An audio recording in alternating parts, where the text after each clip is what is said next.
Hola a todos, soy Roberto Granda desde el canal del Club de los Viernes.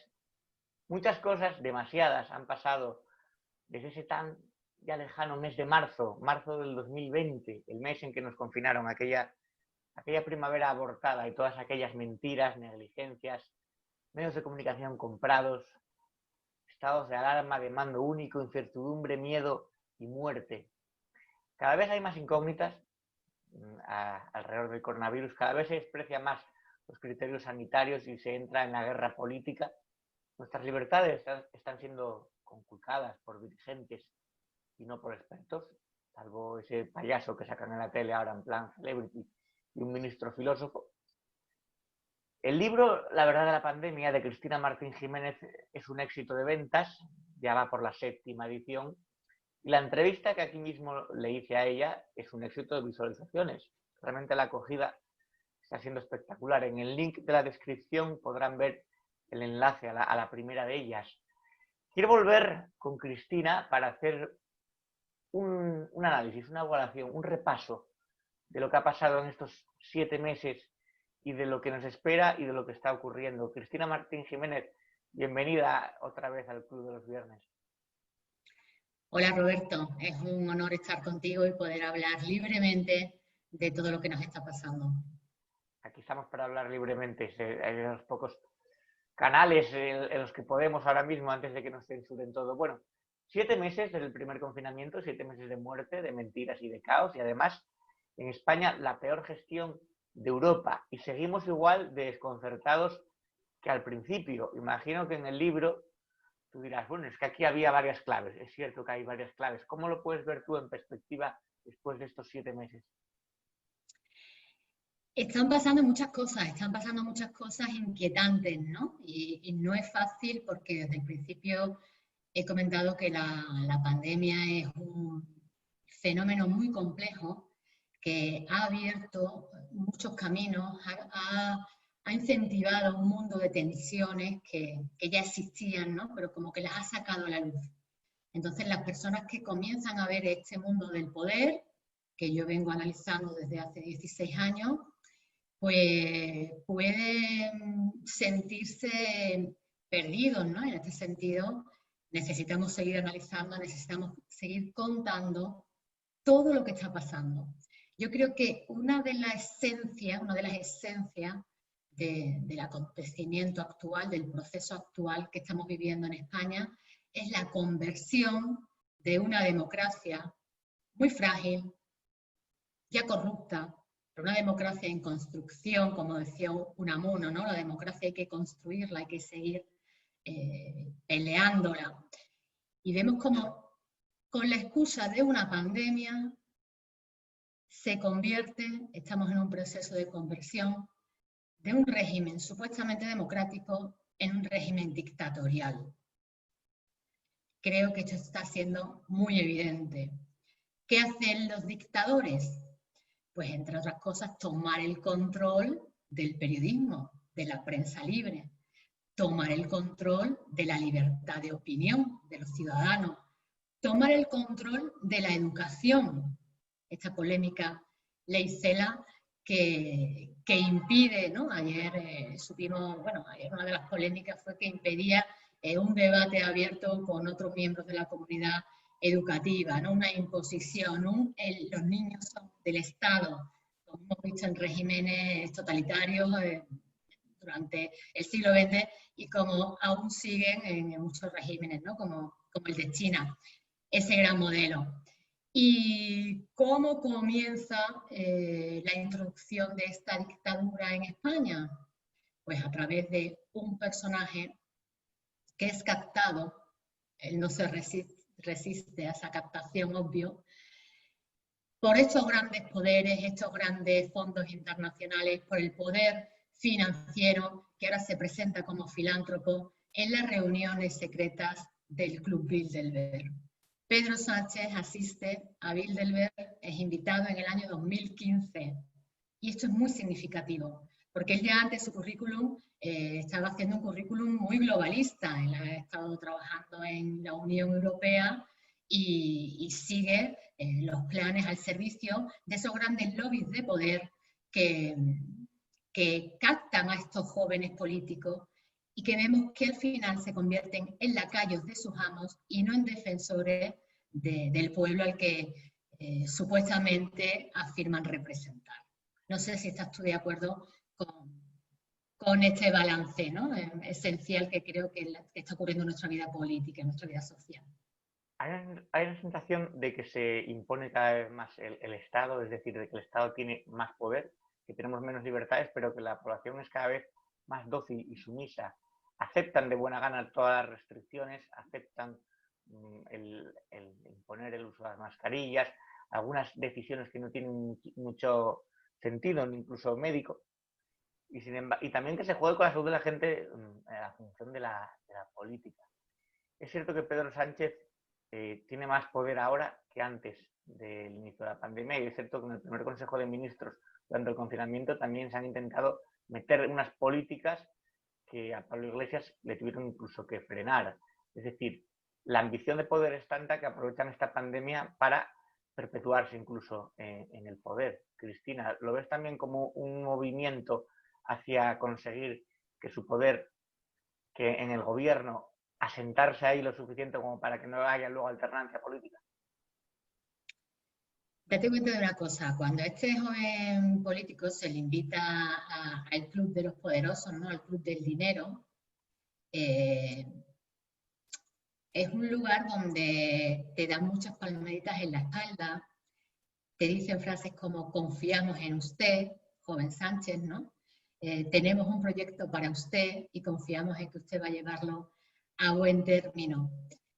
Le dan sobre todo en la condición humana, ¿no? Digamos que acarician su ego, lo engrandecen, le dan un valor que no tiene, porque obviamente sabemos que hasta ha copiado su tesis doctoral, ¿no? O sea, que no es un señor con mérito para encargarse de un gobierno y para... Incluso llega a manipular, está intentando frenar toda la libertad de movimiento de las instituciones del Estado, ¿no? Esa jugada con la fiscal, que impide que se investiguen todas las denuncias que está recibiendo el gobierno por su gestión. Entonces, cuando ellos se encuentran, cuando Sánchez se encuentra rodeado de la gran élite, siente un gran honor, siente un gran honor. Y él tiene una misión que cumplir ante ellos. Con lo cual, obviamente quiere seguir creciendo, ¿no? En esa clase social distinta del resto, elitista, que le promete, bueno, ya sabemos cómo presume cuando se sube al avión, al Falcon, él se siente vanagloriado. Y aunque él no conozca todo el diseño de la estrategia de la pandemia, todos los objetivos que están marcados, él, en este sentido, es un instrumento más del poder. Es un títere más de los titiriteros. Y su misión está en que a sus jefes les tiene que convencer de que ha hecho un buen trabajo. Y si para hacer ese buen trabajo, para presentarles esa buena cuenta de resultados, tiene que convertir a España en un régimen dictatorial a pasos agigantados, lo hace. Porque lo que le importa son las cuentas de resultados que le va a presentar a sus amos. Lo hace. Nos sorprendimos hace unos meses cuando un teniente, creo que era teniente coronel de la Guardia Civil, ¿no? Expresó públicamente que tenía un encargo de minimizar las críticas contra el gobierno. Son tácticas dictatoriales. Y incidimos de nuevo, ¿no? En cómo se hace con el control de medios de comunicación, entregándoles 15 millones de euros de las arcas del Estado a los dos grandes, ¿no? Para que solamente expresaran la versión oficial del gobierno. Cuando entrevistan en los informativos, en los programas, a alguien algún ciudadano o algún enfermero, siempre presentan la versión oficial del gobierno. El periodismo ha desaparecido, ya el periodismo está en manos del poder. Si ya estaba estocado con la crisis del 2008, que fue cuando entraron los grandes fondos internacionales en su accionariado, propietarios de los grandes medios de comunicación, pues ahora, con este encargo que le hacen a Sánchez, aún más. Él está cumpliendo fielmente los objetivos y el plan final es que quede meridianamente claro que los Estados-nación, que los gobernantes nacionales son ineptos para gestionar crisis globales como esta pandemia o como las que ya nos preparan la próxima crisis del cambio climático. Debe quedar meridianamente claro. Él solo es un instrumento, un títere. Por eso, la semana pasada, The Economist hizo esa crítica férrea y feroz contra Sánchez, contra también la presidenta de la Comunidad de Madrid, porque incidían en ese objetivo, en esa estrategia de fondo. Son ineptos para manejar crisis de alcance global. Que son ineptos está bastante claro. Sin embargo, hablas del control del periodismo. Con el control del periodismo, con el control del Poder Judicial, con el control del Consejo de Ministros y teniendo además el mando único durante la pandemia, quedan muy pocas rendijas de libertad donde el ciudadano se pueda expresar. Sin embargo, este canal es una de ellas, tu libro es una forma también de intentar alzar la voz. Son herramientas que tiene el ciudadano para intentar dar la batalla, aunque en una clara inferioridad, hacia estos poderes. Sí, mira, en el libro incluyo dos documentos que son esenciales, ¿no?, para comprender lo que está pasando. Uno de ellos es el Event 201, que es un simulacro de pandemia que se realiza en Nueva York en el mes de octubre, al que asisten ministros, periodistas de Norteamérica, de Europa, de China. A ese tipo de eventos ellos lo llaman juegos de guerra.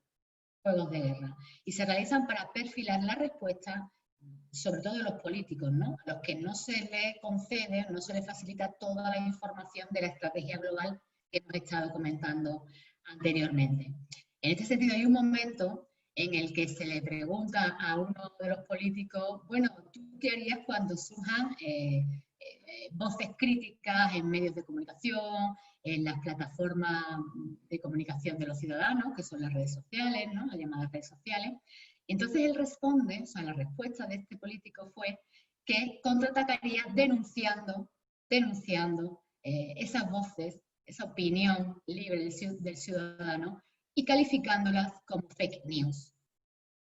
Dentro de esa estrategia, llamar negacionistas a médicos autorizados, a periodistas licenciados, a doctores en comunicación, pues forma parte de la respuesta que el gobierno tendría que dar contra la duda, ¿no?, contra la crítica a las gestiones del gobierno. Con lo cual vemos que ahí está bastante claro de las instrucciones, acerca de las instrucciones que se le da a los políticos a la hora de responder a las críticas ciudadanas.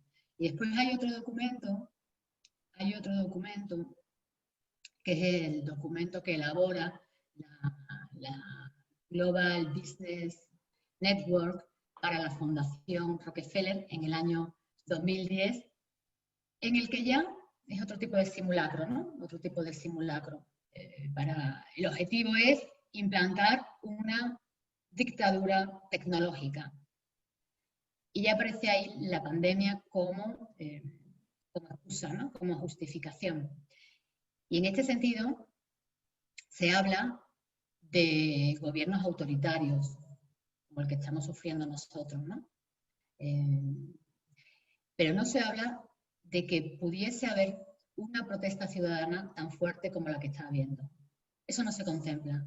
En ningún momento se ha contemplado y está ocurriendo. En España hay muchos grupos que se están organizando, que están protestando, padres, profesores, médicos, enfermeros, enfermeras, periodistas, divulgadores. Eso no está contemplado. Y eso es una respuesta que está cambiando la forma de percibirse a sí misma en la sociedad y la forma de contraatacar contra este poder totalitario. Sin embargo, en un inicio hablabas de la gente, de los médicos que intentaban advertir. Aquí hubo algunos, incluso Pedro Cavadas, incluso médicos que tenían que ir a un programa que no es realmente divulgación puramente científica, porque hay elementos parapsicológicos o paranormales, como puede ser Cuarto Milenio, tenían que utilizar esos canales porque los medios oficiales, en vez de médicos o expertos en el tema, te ponían a un Antonio Maestre, a una Lisa Beni, ridiculizando, diciendo que era más fácil morir por la mascarilla atropellado que por el virus, diciendo que no se podía saber, los tuits de Echenique, del periodista Milá, diciendo que los datos parece que se va más el pánico, es decir, hubo un montón de periodistas que seguían periodistas que no eran ni siquiera médicos tampoco, siguiendo esa línea oficial, y a los médicos que alertaban se les marginaba. Y sin embargo, después, bueno, ahora ha salido que ha habido, no sé qué opinas tú de esto, Cristina, informes del Departamento de Seguridad Nacional entre enero y marzo, que hasta 11 veces avisaron, incluso un día antes del circo propagandístico del 8 de marzo, y se hizo caso omiso. ¿Por qué se hizo caso omiso? ¿Solamente por celebrar el 8 de marzo o había otros intereses detrás en obviar o en enterrar estos informes? Claro, es que forma parte de lo que hemos estado diciendo. Ni Simón tiene toda la información. Simón obviamente es otro títere, es otra marioneta que maneja desde la Organización Mundial de la Salud, desde la Fundación Bill y Melinda Gates, desde todas estas grandes, desde la Unión Europea, desde todas estas grandes farmacéuticas, que son realmente los que han creado un comité de expertos en la Unión Europea, que en España es inexistente. Yo introduzco en el libro los nombres de este comité de expertos que se crea en la Unión Europea, en la Comisión Europea, y realmente pues son todos de la red de los hombres buenos, ¿no? La red de estos filántropos que van a salvar el mundo, de estos grandes fondos internacionales. Con lo cual, ninguna declaración han demostrado, tanto Simón como el ministro de Sanidad, como el gobierno, el presidente, ninguna declaración está sustentada en hechos científicos, tanto como ellos han utilizado la palabra ciencia. Ninguna de ellas. Y se está demostrando, ¿no? Comités de expertos que no existen, esto va a ser una gripe, después no ha sido una gripe. Todo esto que estamos viendo es la representación de este gran teatro mundial llamado pandemia, que yo acabo llamando plandemia, y una serie de actores a los que se le dicta su papel después de haber escrito un guión establecido, ¿no? Es la gran representación, este teatro que es un escándalo, que está costando obviamente vidas, que está costando, vamos por 90.000 empresas cerradas, más de 700.000 personas en ERTE, muchos de ellos sin cobrarlo, 370.000 autónomos, y lo más duro de todo, ¿no? La muerte de los ancianos que ya no producen, que sobran en su nuevo orden mundial, en su nueva normalidad. Comité de expertos que no existen y expertos médicos que desaparecen en China, que desaparecieron al principio de la pandemia cuando estaban investigando o cuando surgió el virus, que aún no sabemos realmente el origen. Sin embargo, China crece económicamente, la ciudad embrionaria de ese virus están sin mascarilla, están celebrando fiestas. Trump habla abiertamente de virus chino.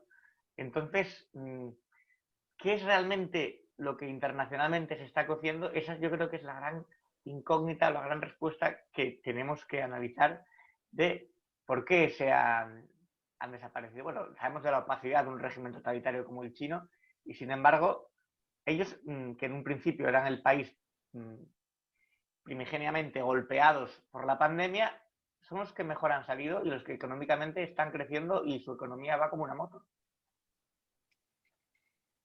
Porque el mundo ha cambiado, o sea, todavía hay personas que tienen en la mente que estamos como si estuviésemos en la Guerra Fría, donde había dos bandos, un bando capitalista y otro comunista, y después en las instituciones, la política nacional o local, pues se dividía de nuevo en otros dos bandos, la izquierda y la derecha.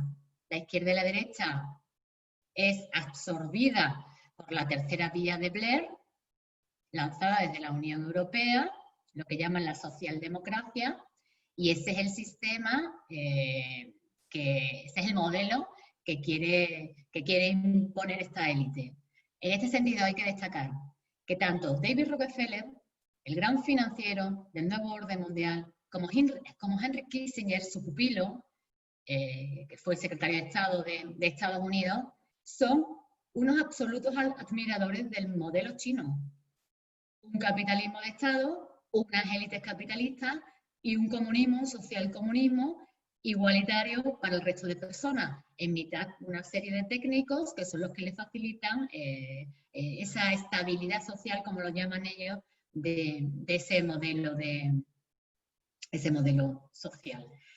Y en este sentido, me gustaría recordar cómo David Rockefeller habló de que se necesitaba una gran crisis global para imponer el nuevo orden mundial. Todos los grandes financieros como George Soros están encantados. George Soros dice, por ejemplo, en The New York Times, que esta es la revolución de su vida. Que esta es la revolución de su vida, la revolución que va a cambiar las relaciones humanas, la revolución que va a acabar con la familia. Él lo habla así, o sea, uno de sus objetivos es terminar con la familia. Claro, el gran bastión de las personas, como ellos no son familia, no tienen familia, no creen en la familia, tienen una infancia absolutamente desgraciada, pues se dedican a desgraciar la vida de los niños en la actualidad. Quisiera leerte cómo sintetiza uno de los miembros, uno de los que trabajan para esta red global que está construyendo el nuevo orden mundial, modelo chino, sociedad hipervigilada, sin libertad de opinión, sin libertad de movimiento, a no ser que te conceda el permiso el todopoderoso Estado.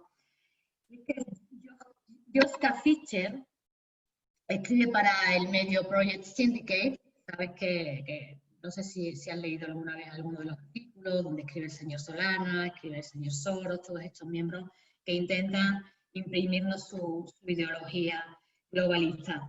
Él habla en la página 328 de La verdad de la pandemia, dice que la crisis muestra que nuestras instituciones políticas ya no son aptas y deben ser renovadas. El sistema internacional comprende estados de tamaños muy diferentes, con diferentes grados de poder, pero que creen en el viejo mito de la soberanía nacional. La soberanía nacional es un viejo mito para ellos. El virus ha puesto sin piedad las debilidades de las instituciones de las que depende la abrumadora mayoría de la población mundial. Esto incluye los gobiernos nacionales como el orden internacional. Es probable que ninguno de ellos sobreviva en su forma actual, ni deberían hacerlo. Después de la Segunda Guerra Mundial, la principal innovación fue el establecimiento de las Naciones Unidas como contrapeso a los Estados-nación,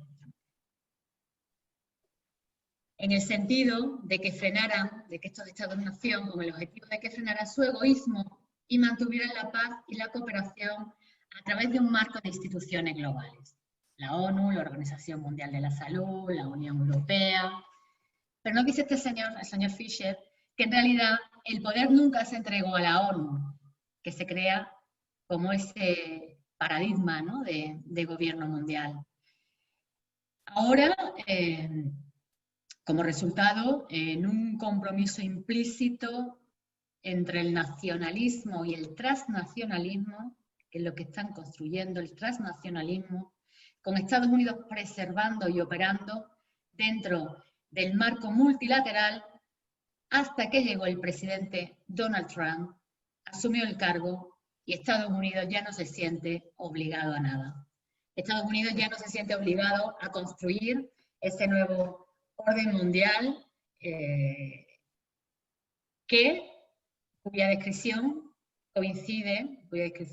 que hizo la semana pasada, hace 2 semanas, el secretario general de la ONU, el señor Antonio Guterres, coincide con mi conclusión del libro. Ese nuevo gobierno mundial, bueno, lo dijo claramente Roberto, dijo que necesitábamos un gobierno mundial y que estaría conformado por una coalición de la familia de la ONU, todas estas agencias que actuarían como ministerios globales, la Organización Mundial de la Salud, del Comercio, que estaría formado por los grandes financieros internacionales, por los bloques regionales como la Unión Europea, y deja fuera a los parlamentos nacionales. La democracia ya no sirve para ello. En este modelo ya no tenemos que votar. Estos técnicos, tecnócratas globales van a solucionarlo todo y van a demostrarnos a través de la inoperancia del señor Pedro Sánchez, del señor Iglesias, que están siendo utilizados como instrumentos, van a demostrarnos que ellos ya no son aptos y que necesitamos aceptar esta gobernanza global que ya se proclama desde la ONU. Y eso puede venir a raíz también de lo que has contado de la salida de Estados Unidos de la Organización Mundial de la Salud, el hecho de que el ejecutivo de Trump haya dicho no queremos OMS. ¿No queremos qué? La OMS. Es que no te he escuchado. Sí, repítela porque no te la he escuchado. La Organización Mundial de la Salud. El hecho de que la organización Trump se haya desmarcado de ahí. Claro, efectivamente, porque la pandemia ha dejado en evidencia que se están formando dos grandes bloques en esta contienda internacional, en esta contienda bélica. Uno son los globalistas, los globócratas, que quieren imponer las leyes dentro de este proceso de globalización igual para todos los países del mundo, y por otro lado están los líderes autárquicos que defienden las soberanías nacionales. Por este motivo, pues Trump se niega a aceptar los dictados de la Organización Mundial de la Salud y la abandona. De hecho, es que la Organización Mundial de la Salud, en la actualidad, el dueño, ya que es el gran financiero de la Organización Mundial de la Salud, la Fundación Bill y Melinda Gates, y el resto son farmacéuticas. Farmacéuticas privadas pretenden, a través de la Organización Mundial de la Salud, dictar qué es enfermedad y qué no es enfermedad al resto del mundo. Y dictar qué tipo de medidas, qué tipo de vacunas, qué tipo de medicamentos debe tomar el que está enfermo según los parámetros de la Organización Mundial de la Salud. Esto es una dictadura sanitaria de poderes financieros. Cristina, ¿tenemos pandemia para rato? ¿Cuáles son, más o menos, si tú quisieras hacer un pronóstico de años, meses, cuánto deberíamos estar preparados para esto hasta que se pueda decir que lo hemos superado, que ha terminado o que estamos libres del virus?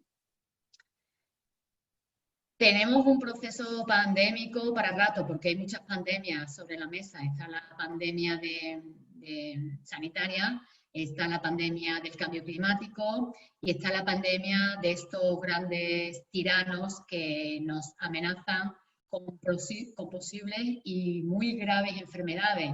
El señor Bill Gates habla ya de viruela, habla también de calentamiento global. El director de la Organización Mundial de la Salud también está hablando de que vendrán enfermedades aún más graves, y esto al final, Roberto, es un chantaje de estos grupos de poder, es un chantaje para que aceptemos sus normas, su nuevo orden mundial, y ellos no van a parar,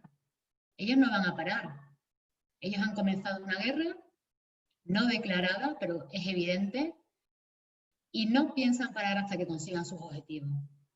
Ahora mismo podemos hablar de 10 años de crisis, porque además todos están confluyendo, todas las supuestas izquierdas, las supuestas derechas, todos los que aceptan, todos los que son cómplices de este gran gobierno global que se está creando, confluyen en la agenda de la ONU 2030.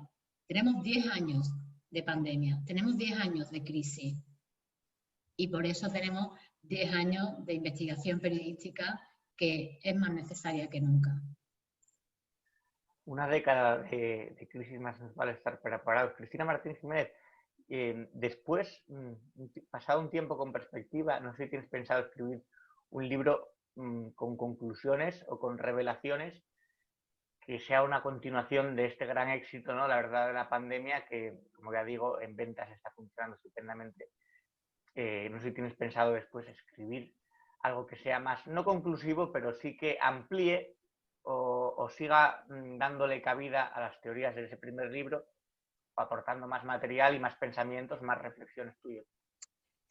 Pues parece que es necesario, porque yo, Roberto, pensaba que ya lo había escrito todo, ¿no? Yo incluso nunca pensé escribir este libro, porque como ya hace 10 años hablé de la táctica de la pandemia, en mi libro Los amos del mundo están al acecho, yo creía que las personas estaban preparadas, que los ciudadanos estaban preparados para entender qué es lo que estaba pasando, ¿no? Las mentiras que estaban detrás de toda esta grave situación.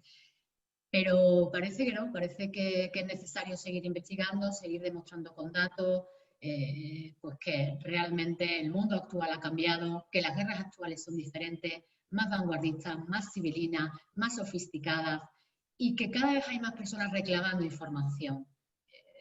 Yo he sido la primera sorprendida con el éxito de la verdad de la pandemia y en este sentido el éxito significa que tenemos que seguir trabajando, Roberto, que el trabajo que tú estás haciendo es importante, más de lo que tú pensabas, que el trabajo que yo estoy haciendo es importante, más de lo que yo pensaba, y que el trabajo individual de cada una de las personas que a través de sus redes, a través de sus amigos, a través de sus familiares, están difundiendo la verdad, están difundiendo y están denunciando en distintas plataformas, en distintos grupos que se están creando, les está dando una fuerza y les está dando una inspiración y una vitalidad para reafirmarse como personas, como individuos, porque en la cultura occidental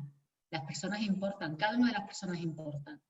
En la dictadura que quieren imponernos, las personas no importan, son números, son instrumentos en la cadena de producción, útiles.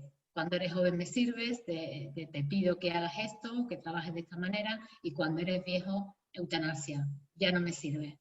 Tenemos que seguir defendiendo nuestra cultura occidental, porque es la más desarrollada del mundo. ¿Qué otras culturas defienden a cada una de las personas y de los individuos? ¿Qué otras culturas? Estamos ante un grave proceso humano. Esto no solamente es una pandemia de sanidad, ni es una corrupción de los políticos. Estamos ante un posible cambio de paradigma. Nos ha costado mucho trabajo llegar hasta aquí. Nos ha costado mucho trabajo construir una civilización donde cada una de las personas son importantes y valiosas y no podemos permitir que se pierda, porque se perdería la humanidad, se perdería la humanidad. Pues con esa reivindicación de las personas como lucha individual para hacer un todo, me quedo entonces. Cristina Martín Jiménez, muchas gracias por estar aquí en el Club de los Viernes. Estaremos pendientes, estaremos en contacto. Cualquier otra publicación contaremos contigo, incluso pasados unos meses viendo la evolución pandémica y la evolución mundial, también podemos seguir charlando aquí para el canal del Club de los Viernes. Así que te mando un abrazo. Un beso grande y recordad, ¿no? Recordamos en la página 191 cómo estaban las cosas de la pandemia. Crear una gran crisis, atemorizar y angustarnos a todos, atacar las economías e industrias para hacer que los países se endeuden, apropiarse de nuestra soberanía, riquezas y recursos. Una jugada maestra. Vamos a seguir luchando para que estas personas que han hecho posible esta situación tan grave, pues acaben en los tribunales, que es donde tienen que acabar los delincuentes. Gracias, Roberto. Hasta pronto. Gracias a ti, Cristina. Un abrazo.